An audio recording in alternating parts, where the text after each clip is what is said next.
Halo, selamat malam pemirsa. Selamat datang di iNewsroom bersama saya Nadia Valeri. Kami akan membahas berita utama secara mendalam, komprehensif, dan tentunya eksklusif. Sebagai pembuka iNewsroom kali ini, kami memiliki informasi. Masa berunjuk rasa di depan gedung Komisi Pemberantasan Korupsi Jakarta.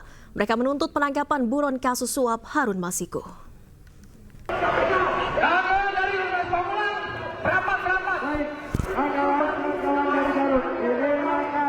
Unjuk rasa bertepatan dengan pemeriksaan ex-Menteri Hukum dan HAM Yasona Lauli dalam kasus suap Harun Masiku.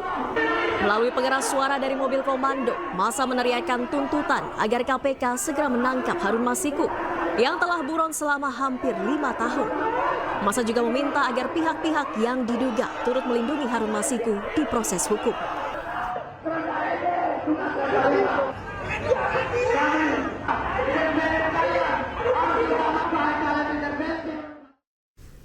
Pemirsa, mantan Menteri Hukum dan HAM Yasona Lauli memenuhi panggilan Komisi Pemberantasan Korupsi.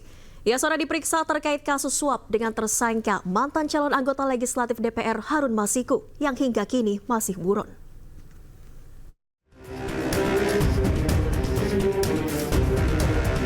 Mantan Menteri Hukum dan HAM Yasona Lauli tiba di gedung Komisi Pemberantasan Korupsi Jakarta Selatan Rabu pagi. Yasona menjalani pemeriksaan sebagai saksi dalam kasus suap pergantian antar waktu anggota DPR 2019-2024 dengan tersangka Harun Masiku yang hingga kini masih buron. Ini merupakan panggilan kedua setelah sebelumnya Yasona batal hadir pada agenda pemeriksaan Jumat 13 Desember lalu dan meminta penjadwalan ulang. Mantan politisi PDI Perjuangan Harun Masiku buron usai ditetapkan sebagai tersangka kasus suap pada 9 Januari 2020.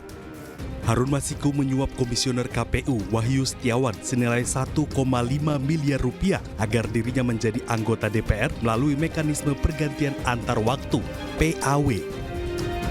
Sementara mantan politisi PDIP Marwarar Sirait membuka sayembara penangkapan Harun Masiku.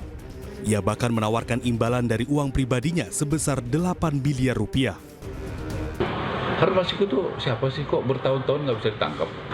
Ya, saya akan kasih bonus bagi yang bisa menangkap Harun Masiku 8 miliar rupiah uang pribadi saya. Ya, supaya semangat, supaya tidak ada negara di negara ini yang kebal hukum. Ya, dan saya gunakan berkat dari Tuhan itu untuk memberantas korupsi yang ada di Indonesia. Buron kasus suap Harun Masiku masuk ke dalam daftar pencarian orang sejak 17 Januari 2020. Ia sempat terdeteksi pergi ke Singapura dan kembali ke Indonesia pada kurun waktu 2020. Tim Liputan iNews melaporkan. Usai diperiksa pemirsa, Yasona menjelaskan ia dicecar penyidik terkait permintaan fatwa yang diajukannya sebagai Ketua DPP PDI Perjuangan ke Mahkamah Agung. Ia juga diperiksa sebagai mantan Menkumham terkait riwayat perlintasan Harun Masiku. Kapasitas saya sebagai Ketua DPP, ada surat saya kirim ke KPU tentang ke Mahkamah Agung untuk permintaan fatwa tentang keputusan Mahkamah Agung nomor 57. Kami minta fatwa, saya tanda tangani fatwa, permintaan fatwa, karena di situ ada perbedaan tafsir antara KPU dan DPP tentang suara caleg yang meninggal. Saya kirim surat ke DPP, ke Mahkamah Agung, itu yang pertama. Yang sebelumnya kan itu riwayat diri, apa segala macam, SK DPP, SK...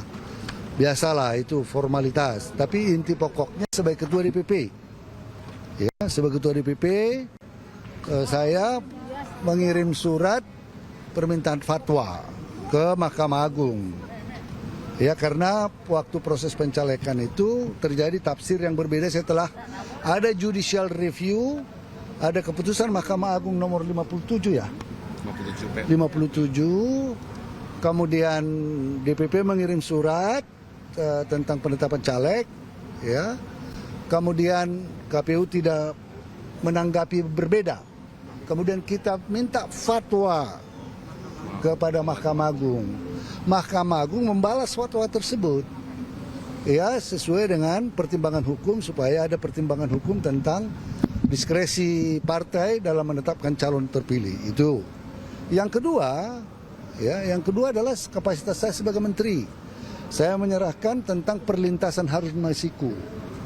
Itu saja. Paling kan itu nggak ada yang profesional, penyidik sangat profesional, ya menanyakan sesuai dengan posisi saya sebagai ketua DPP, ya kemudian posisi saya sebagai Menteri Hukum dan HAM mengenai perlintasan Harun Masiku. Itu saja. Kita ke informasi selanjutnya, pemirsa. Suami aktris Sandra Dewi, Harvey Muiz, menjalani sidang pledoi atau nota pembelaan hari ini. Dalam pledoinya, Harvey Muiz berulang kali menyebut nama istrinya sebagai sosok yang menguatkannya selama ini.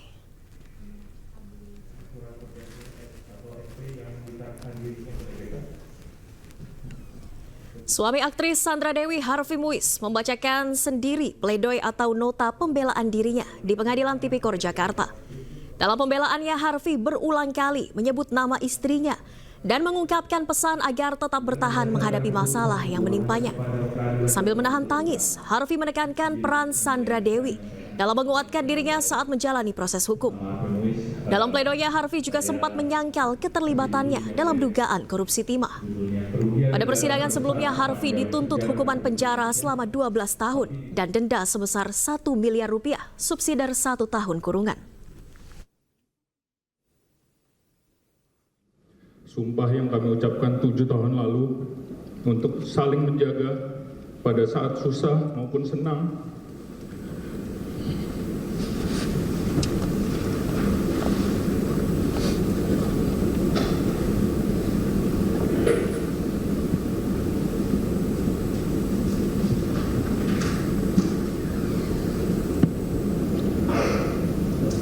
Kelimpahan maupun kekurangan pada waktu sehat maupun sakit, sampai maut memisahkan kita, dijalankan dan ditunaikan oleh Sandra tanpa keluhan apapun.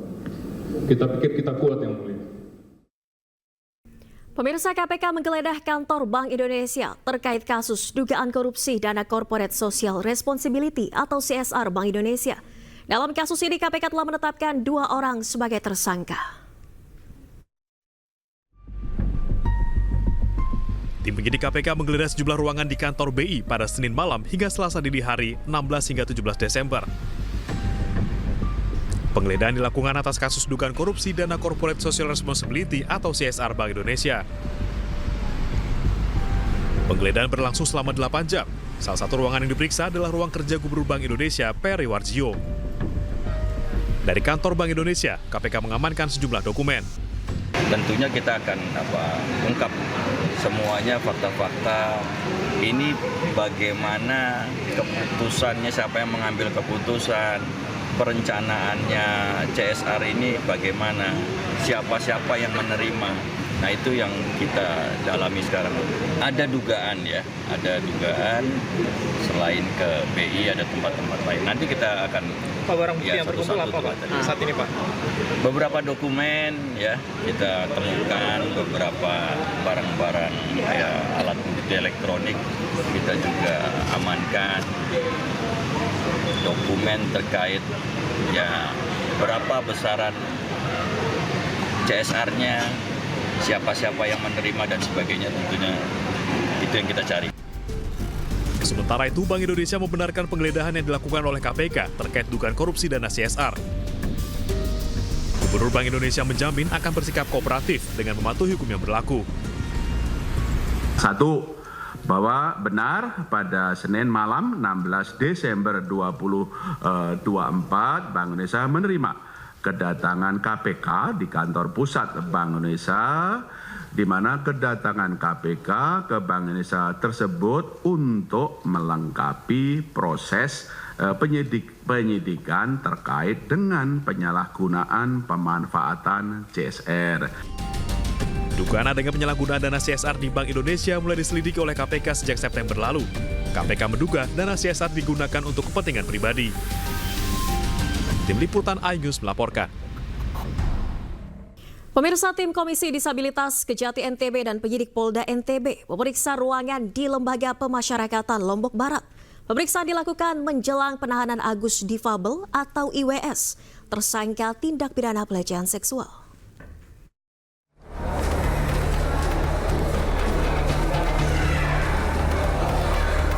Komisi Disabilitas Daerah Provinsi NTB, Kejaksaan Tinggi dan Polda NTB berkunjung ke lapas kelas 2A Lombok Barat. Kunjungan itu untuk memastikan kesiapan fasilitas dan ruang tahanan khusus untuk Agus difabel alias Iwas. Pihak lapas telah siap untuk mendukung sarana khusus yang dibutuhkan oleh Agus difabel. Pihak lapas sudah siap, sudah ada minimal sarana prasarana yang aksesibel untuk yang bersangkutan, termasuk ada ketersediaan nanti yang namanya tamping. Lapas Lombok Barat juga telah menyiapkan ruangan khusus untuk Agus yang berbeda dengan ruangan tahanan lain. Nantinya pihak lapas juga akan memodifikasi ruangan sesuai kebutuhan Agus difabel, termasuk menyediakan kloset duduk.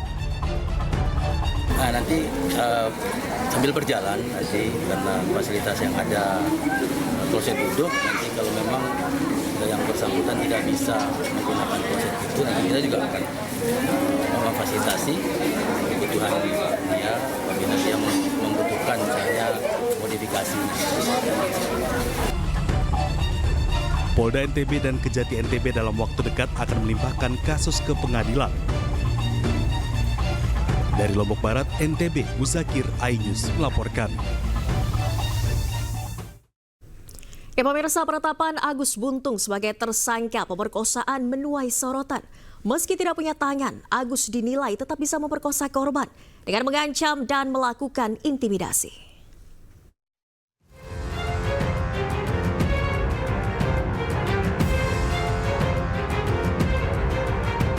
Kasus Agus difabel yang jadi tersangka dalam kasus pemerkosaan mahasiswi menimbulkan pro kontra di masyarakat terkait penetapan Agus sebagai tersangka yang dinilai tidak memiliki kedua tangan namun bisa jadi tersangka pemerkosaan. Meski demikian, polisi telah mengantongi alat bukti yang membuktikan Agus sebagai tersangka pemerkosaan. Ia diduga mengancam korban akan membongkar aib masa lalu korban kepada orang tuanya, sehingga korban terpaksa menuruti keinginan Agus. Kronologi yang terjadi kepada korban itu ada ancaman, intimidasi, tipu muslihat, dan manipulasi yang diberikan kepada korban oleh pelaku. Meskipun tidak memiliki kedua tangan, namun saat menjalankan aksinya, ia menggunakan bagian tubuh lain. Dan hal ini juga dibenarkan oleh psikolog forensik Reza Indragiri. Kasus di NTB ini sudah barang tentu harus diinvestigasi oleh polisi ya. Tapi kalau kita bicara secara umum dengan pertanyaan apakah memungkinkan penyandang disabilitas melakukan ruda paksa, jawaban saya adalah mungkin. Kenapa? Karena barangkali sebagian kalangan yang menganggap bahwa itu tidak mungkin, itu lebih dikarenakan mereka berimajinasi tentang adegan pemerkosaan. Ada tangan pelaku yang mencengkram tangan korban, dan aktivitas-aktivitas fisik yang sifatnya intimidatif lainnya terhadap korban. Padahal esensi kekerasan seksual, khususnya esensi ruda paksa, bukan pada aktivitas fisiknya, tapi justru bermula dari adanya siasat psikologis yang dilancarkan oleh pelaku terhadap korbannya. Sementara pemilik homestay lokasi Agus difabel melakukan aksinya angkat bicara. Ia mengatakan Agus hampir setiap hari mampir ke penginapan miliknya. Tak hanya itu, Agus juga sering datang bersama wanita yang berbeda ke tempat miliknya. Saya sudah speak up juga, dan pada dasarnya iya si Agus memang sering datang ke sini, orangnya hampir setiap hari gitu. Oh, memang sering Agus ini ya, tapi bukan langganan bukan ya? Kalau langganan sih enggak, dia banyak tempat, bukan di sini aja. Oh, gitu. Cuman pas kejadian kan di sini. Dia ke sini tuh sama cewek atau berbeda? Cewek yang berbeda-beda. Setelah ditetapkan sebagai tersangka, Agus difabel menjalani olah tempat kejadian perkara. Rekonstruksi dilakukan di tempat kejadian perkara berbeda, diawali dari Taman Udayana yang menjadi tempat awal pertemuan Agus dengan korbannya. Polisi menyebut sebanyak 49 adegan diperagakan Agus dalam rekonstruksi ini. Dalam rekonstruksi terungkap ada perbedaan keterangan yang diberikan antara pelapor dengan tersangka, sehingga adegan berkembang menjadi 49 dari sebelumnya hanya 28 adegan. Terima kasih Anda masih di iNews. Pemirsa, Mahkamah Agung memutuskan menolak permohonan peninjauan kembali yang diajukan 8 terpidana kasus pembunuhan Vina dan Eki. Terkait hal tersebut, kuasa hukum Ibtu Rudiana meminta polisi memeriksa para saksi dalam sidang PK lantaran diduga merupakan saksi rekayasa.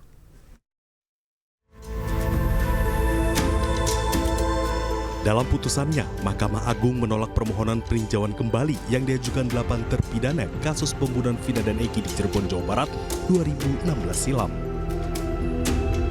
Menurut Pitra Romadoni Nasution, kuasa hukum Ibtu Rudiana, hasil putusan tersebut sudah diprediksi sebelumnya. Pasalnya dari bukti-bukti yang diajukan ke pengadilan bukanlah bukti baru. Terlebih, Mahkamah Agung dalam pertimbangan putusannya menyebutkan tidak adanya novum atau tidak ditemukan kekhilafan hakim. Terkait hal tersebut, pihaknya mendesak kepolisian memproses para saksi yang memberi keterangan dalam sidang PK para terpidana, lantaran adanya dugaan rekayasa saksi yang dihadirkan dalam sidang tersebut. Novumnya itu kan yang mereka ajukan itu seperti visum. Visum itu bukanlah novum ataupun keadaan yang luar biasa. Itu adalah bukti yang sudah lama dulu, yang sudah pernah diajukan di Pengadilan Negeri Cirebon. Nah, dan di Pengadilan Negeri Cirebon itu sudah diperiksa visum ini. Sehingga itu bukanlah bukti lagi, bukti baru gitu loh. Nah, tinggal lagi mereka membuat bukti seolah baru dengan keterangan-keterangan saksi dan lain-lain. Saya sudah bilang kalau keterangan-keterangan saksi itu bisa dikarang-karang. Ya kan, siapa yang bisa membuktikan keterangan saksi yang mereka ajuin itu bukan karang-karangan? Gak ada yang bisa membuktikan itu, gitu loh. Si Suroto aja bilang nggak kenal dengan mereka, orang dia yang ada di situ. Makanya saya menduga ini adalah saksi rekayasa. Dengan hasil putusan MA tersebut, Pitra berharap tidak ada lagi stigma negatif terhadap kliennya dan masyarakat harus objektif dalam menilai kasus ini. Dari Cirebon, Jawa Barat, Miftahudin, iNews melaporkan. Keluarga terpidana kasus Vina kecewa atas putusan Mahkamah Agung yang menolak permohonan peninjauan kembali pembunuhan Vina. Putusan tersebut disambut isak tangis dari keluarga terpidana. Kami tetap masih semangat kok untuk berjuang bagi mereka. Ya, langkah hukum masih terbuka. Kita akan lihat langkah hukum apa yang bisa kita lakukan. Keadilan pada saatnya akan muncul. Percaya. Ya, semua ada hikmahnya, lambat atau cepat. Keadilan pasti akan muncul. Ya, nanti kami habis ini kami akan ke lapas. Ya, kami sudah maksimal berjuang.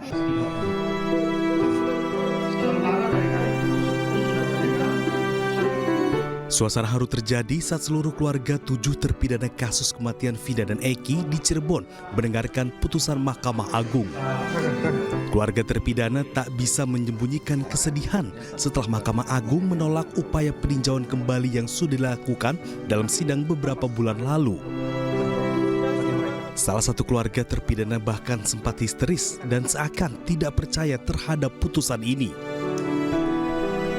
Keluarga mengaku sangat kecewa karena seluruh bukti sudah dihadirkan dalam sidang PK, namun permohonan itu tetap ditolak Mahkamah Agung. Keluarga hanya bisa tabah dan menyerahkan upaya selanjutnya pada tim kuasa hukum. Kami akan ke lapas, ya. Kami sudah maksimal. Kecewa iya. Tapi kita serahkan kepada pengacara aja. Mereka tidak menyerah. Keluarga sangat meyakini ya Bu ya, mereka tidak bersalah. Sangat yakin, karena memang mereka tidak bersalah. Pasca putusan, tim kuasa hukum para terpidana juga akan langsung ke lapas untuk menjenguk para terpidana.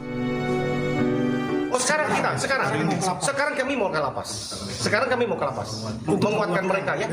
Keluarga sudah mereka, kan kami perlu temuin mereka. Kami perlu jelaskan supaya bahwa ini bukan sesuatu, bahwa ini bukan kiamat buat mereka. Ya, bagi masyarakat Indonesia, ini menurut kami ini tragedi hukum ya, ini pembelajaran yang cukup mahal. Kami sudah berjuang, kami sudah menghadirkan fakta untuk kita pelajari bersama, tetapi majelis berpendapat lain. Kita hormati apa yang sudah menjadi keputusan majelis Hakim Agung. Pihak keluarga dan tim kuasa hukum berharap masih ada harapan untuk membebaskan para terpidana dari vonis penjara seumur hidup yang tengah dijalani. Dari Cirebon, Jawa Barat, Toy Iskandar, iNews melaporkan. Kita ke kasus lainnya pemirsa, polisi akan melakukan tes kejiwaan terhadap George Sugama Halim, tersangka kasus penganiayaan terhadap karyawati di Cakung, Jakarta Timur. Tes kejiwaan karena pelaku disebut sering marah.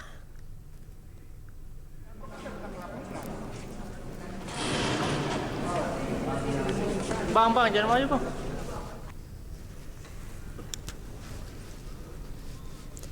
Kapolres Metro Jakarta Timur Kombes Pol Nicholas Ari Lilipali mengungkapkan tindakan penganiayaan dilakukan George tak hanya sekali. Namun terkait dugaan adanya gangguan kejiwaan, Nicholas belum bisa memastikan. Sebab menurut dirinya perlu ada pemeriksaan mendalam terkait dugaan tersebut. 351 ayat 1. Matanya seperti yang disampaikan oleh Bapak yang terhormat Ketua, tapi kami tidak bisa mengejas ataupun kami tidak bisa menentukan. Itu gitu kan? Kami akan melakukan pemeriksaan. Jadi kayak bukan manusia gitu loh. Kami akan melakukan pemeriksaan psikologis yang bersangkutan. Iya, tapi jangan jadi alasan pemaaf nanti, Pak. Dan pemirsa, Komisi 3 DPR RI menyoroti lamanya penangkapan anak bos toko roti yang menganiaya karyawannya di Jakarta Timur. Namun menurut Kapolres Metro Jakarta Timur, proses hukum telah dilakukan sesuai aturan.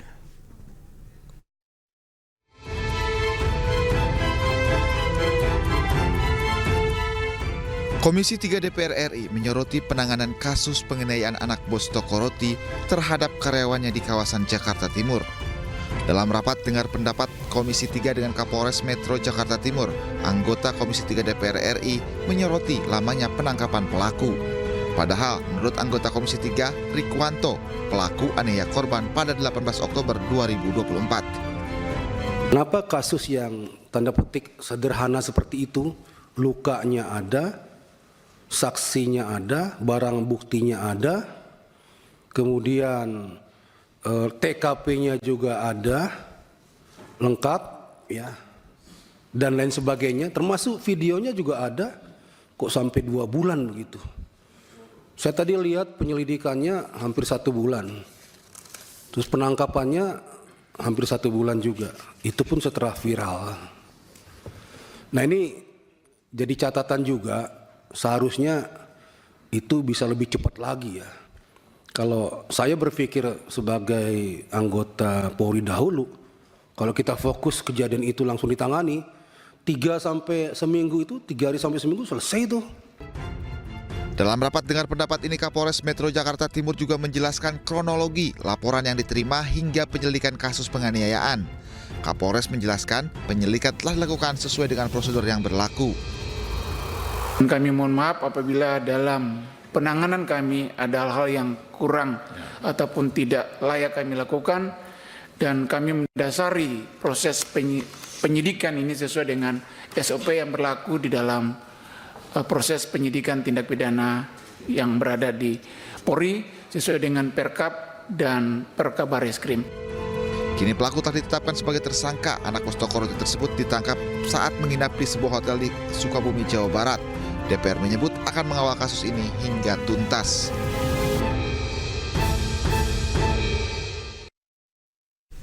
Sementara itu pemirsa, korban mengaku sempat ditolak oleh 2 polsek di Jakarta Timur saat melapor terkait dugaan penganiayaan. Tak hanya itu, ibu korban juga harus menjual motor untuk bisa membayar pengacara. Melapor ke Polsek Cakung. Ke Polsek Cakung. Rawamangun dulu. Rawamangun. Iya, tapi di situ emang nggak bisa nanganin karena. Oke, kejadiannya di Cakung. Akhirnya dirujuk ke Cakung. Di Cakung juga nggak bisa nanganin juga. Kenapa yang Rawamangun menolak? Apa alasannya waktu itu? Mungkin. TKP-nya. TKP. Oke. Akhirnya saya disuruh ke Polres Jatinegara, Jakarta Timur. Ke Polres Jakarta Timur di Jatinegara. Ya. Itu hari itu juga, hari yang sama. Itu juga. Jadi hari itu Mbak bolak-balik ke 3 kantor polisi. Iya. Diantar siapa? Teman-teman sama keluarga. Oke. 17 Oktober Mbak bolak-balik 3 kantor polisi, akhirnya diterima di Polres Jakarta Timur di Jatinegara itu ya? Iya. Oke, lanjut. Paginya langsung visum. Terus visum.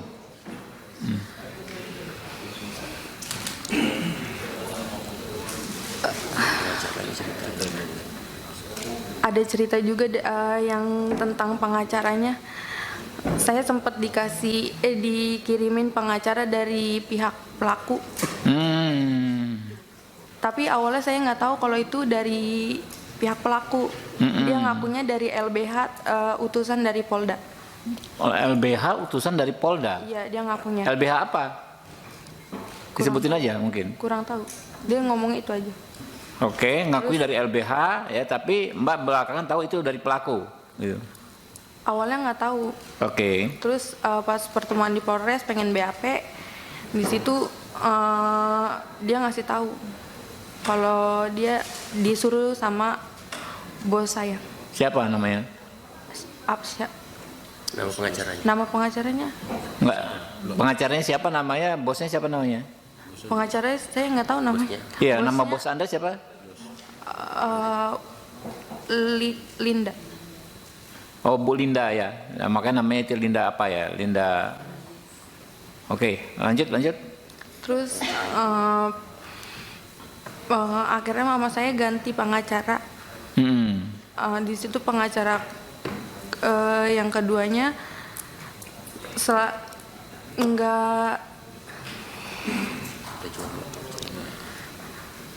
kalau saya tanya tentang gimana kelanjutannya, dia selalu jawab sedang diproses. Ke si pengacara itu, yang dikirim si itu? Atau pengacara lain berikutnya? Pengacara kedua? Iya. Sama juga dari Polda juga ngakunya, bukan? Bukan. Oke. Di situ dia setiap ada info selalu ke rumah dan minta duit. Mama saya sampai jual motor. Jual motor? Iya. Motor satu-satunya. Ya Allah. Oke, lanjut. Pemirsa, polisi memeriksa Lady Aurelia Pramesti dan ibunya Lina Dedi terkait penganiayaan terhadap dokter koas di Palembang, Sumatera Selatan. Sementara untuk kepentingan investigasi, Universitas Sriwijaya mengistirahatkan Lady dari seluruh kegiatan mahasiswa.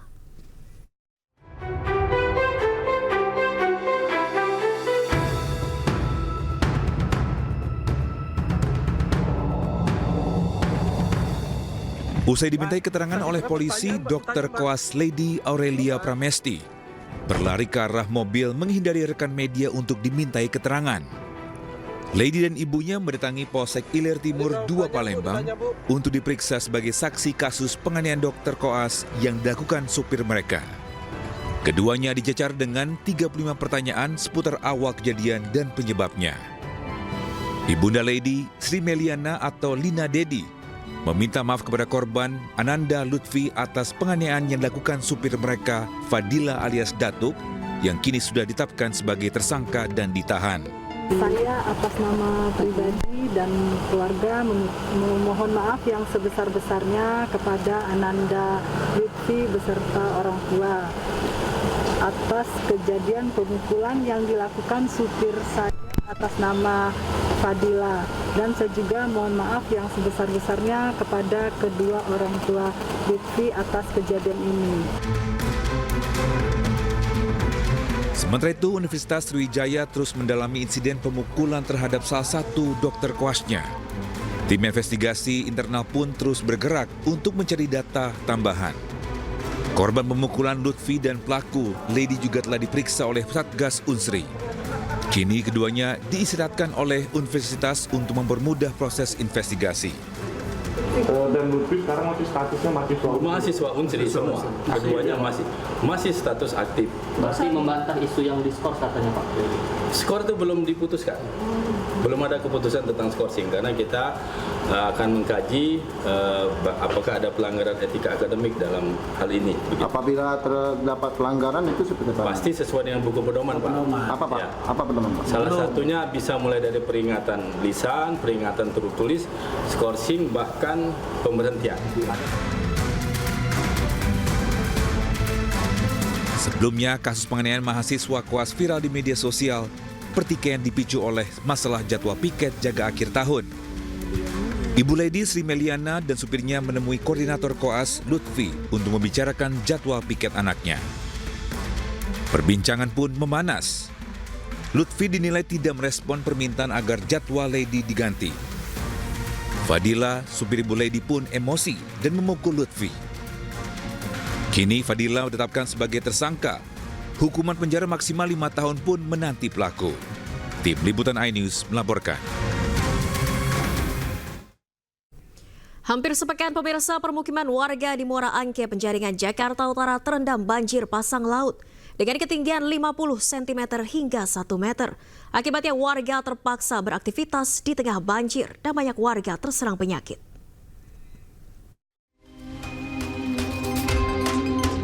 Hingga Sabtu sore, permukiman warga di kawasan Muara Angke, Penjaringan, Jakarta Utara masih terendam air dengan ketinggian mencapai 50 hingga 70 cm. Hampir 1 minggu warga terpaksa beraktivitas di tengah banjir pasang laut. Hal tersebut membuat warga baik anak-anak hingga orang dewasa mengeluhkan penyakit gatal-gatal, diare, hingga demam lantaran lamanya air yang merendam kawasan mereka tinggal. Tak hanya itu, banyak warga yang menutup usaha rumahan mereka karena air rob. Di gatalnya uji bila mendalik gatal ini baru air got gini. Ke depan mungkin lah, udah capek saja mungkin turun lah air lah pada 1 hari 2 harian. Kalau dari awal tanggul, kalau mungkin tanggul jalanan. Wah udah hancur aja diambilin orang. Lihat, dibobolin, kali dimajuin rumah. Pengennya minta diperbaikin lagi Pak ya? Perbaikin lagi dari awal, kesian warga, waduh kalau begini nih nggak bisa usaha. Warga berharap pemerintah dapat memperbaiki dan meninggikan tanggul penahan air laut yang semakin hari semakin rusak. Dari Jakarta, Sofyan Firdaus, iNews melaporkan. Pemirsa, pemerintah Provinsi Kalimantan Timur kembali berhasil mempertahankan status sebagai informatif dalam ajang Malam Anugerah Keterbukaan Informasi Publik tahun 2024. Acara tersebut diselenggarakan Komisi Informasi Pusat di Jakarta Pusat Selasa malam.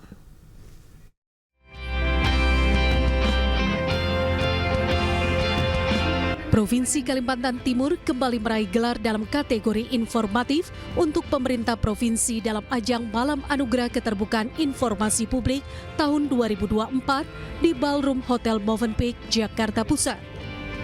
Pencapaian ini diraih dalam 5 tahun berturut-turut dan menunjukkan konsistensi Kalimantan Timur dalam memberikan informasi publik.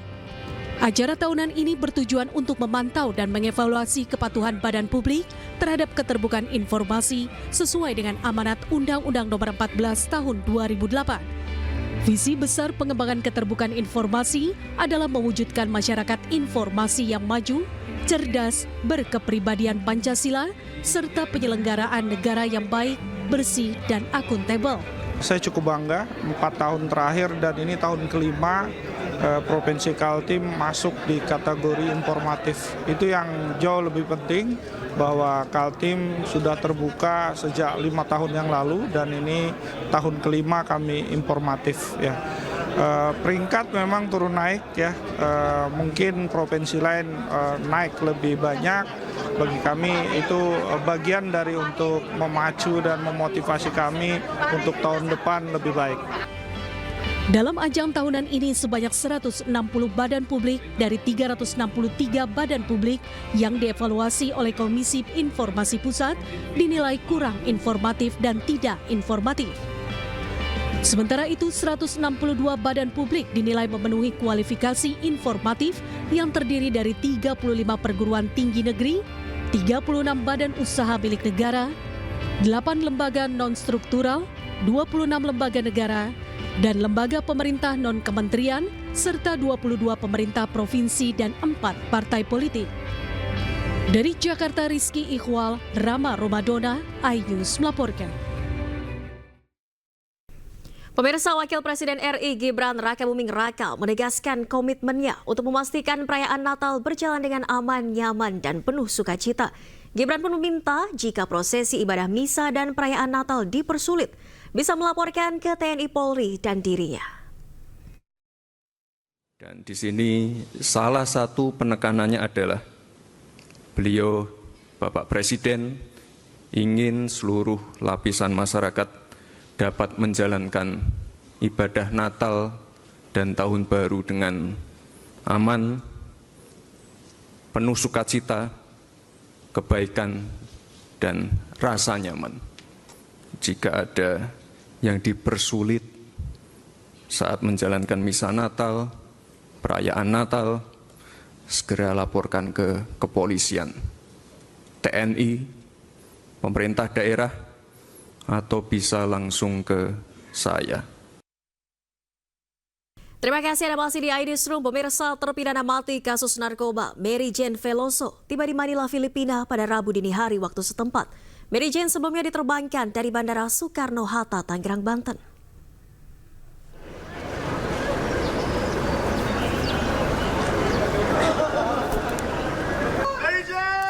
Suasana haru menyelimuti pertemuan Mary Jane Veloso dengan keluarganya di Lembaga Pemasyarakatan Wanita di Manila.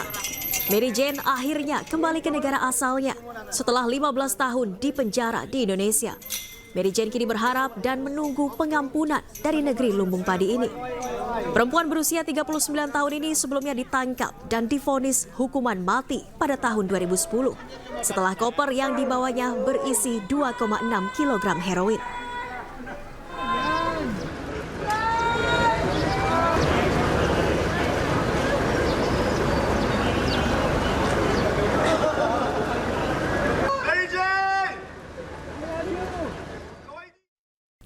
Pemirsa, Presiden Prabowo Subianto melakukan kunjungan kenegaraan ke Kairo, Mesir. Selain disambut para pejabat tinggi Mesir, kedatangan Prabowo juga disambut siswa sekolah dasar berpakaian adat Sumatera Barat.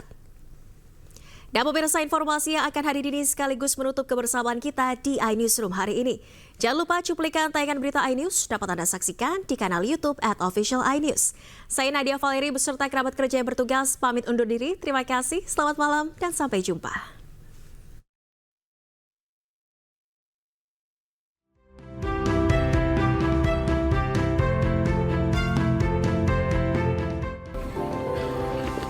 Dua siswa sekolah dasar asal Indonesia menyambut kedatangan Presiden Prabowo Subianto di hotel tempat Prabowo menginap di Kairo, Mesir.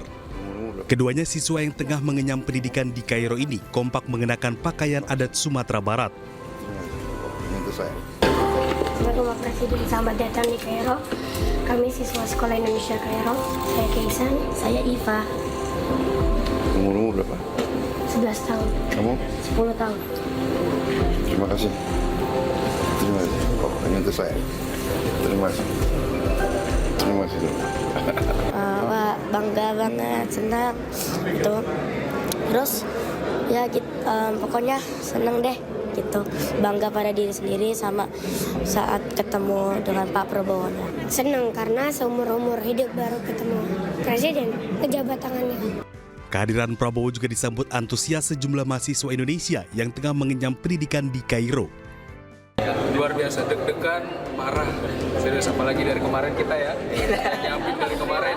Salah satu yang saya bisa ambil dari beliau adalah ketekunan beliau. Kemudian beliau adalah seorang pejuang yang luar biasa. Itu menjadi seorang motivasi. Presiden Prabowo Subianto tiba di Bandar Udara Internasional Kairo, Mesir pada Selasa malam. Kedatangan Prabowo di bandara disambut oleh sejumlah pejabat Mesir, diantaranya Menteri Negara Urusan Produksi Militer Maijen Muhammad Solah, Atase Pertahanan Kairo Kolonel Darvis D. Syafruddin, Dubes Mesir untuk Indonesia Yasser Hasan El-Shemi, dan Dubes RI di Kairo Lutfi Rauf. Lawatan Prabowo ke Kairo kali ini dalam rangka memenuhi undangan Presiden Mesir.